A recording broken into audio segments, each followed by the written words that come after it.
Golden Globes did happen. Did I watch them? Well, I only watched them...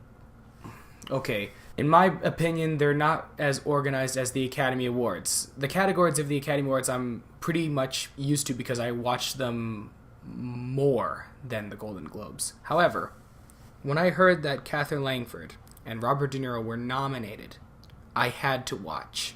Anyways, as of now, I know that they lost, both of them. And I was disappointed at first because 13 Reasons Why is a powerful story. It's the most important story. I personally think it's the most important story ever made, and it should have deserved more nominations. But in other words, there was something else that impacted me for the realization purposes, and that was when Laura Dern won her Golden Globe for her performance in Big Little Lies. In her acceptance speech, she spoke about different generations, and she said that she was raised in a generation where a lot of people were told not to tattle and that it was a culture of silence. What I'd like to say is that if you are feeling bothered, you need to tell. It doesn't matter. If you feel bothered, tell someone. And I think that this year's Golden Globes ceremony was absolutely just what we needed to listen to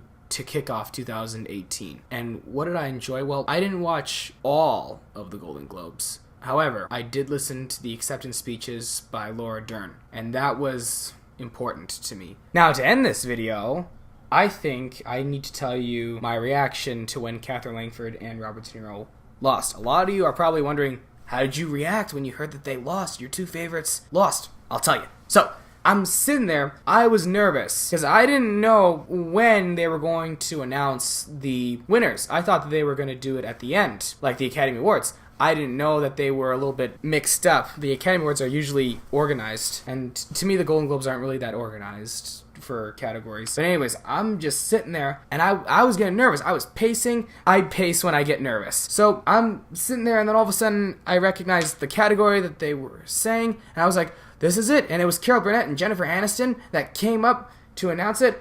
And I was really, really excited. I had my fingers crossed. I even pulled out my phone and videotaped it. The moment I saw Katherine Langford, I was just like, there she is. And there it was. I was taping it, keeping my fingers crossed. I was just like, sit. Well, as you saw, for those that saw, she did lose. And I even, sent the video to Angelica. And I just simply said in the text, no. Kind of like, no.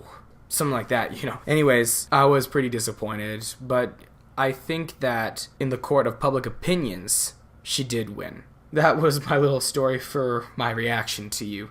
In fact, right here, I'm going to share with you what happened just minutes after that awards show. Obviously, she didn't win. I am very disappointed because I felt like if she won, anyone who would be in Hannah Baker's place would have won as well. She deserved it. I just think that it was just, if she won, it would have been a good impact. That was like the most important show ever made. Obviously, you can tell now I'm okay. But yes, I was pretty disappointed when she lost. But just like my dad says, life goes on, we go from there. But I, still being a little disappointed, I sent the video to Angelica, and she was like, oh, don't worry, it's gonna be okay. And, well, seriously, everything was gonna be okay, and she was right. Well, I was just glad that I watched it because of what Laura Dern said. I'm glad that I was there to see that. And what will 2018 be? Well, I'm thinking it's probably gonna be, like, more of the victims coming forward and putting in a union together. Let's see if that happens. Let's hope. Mr. Blue's here for you.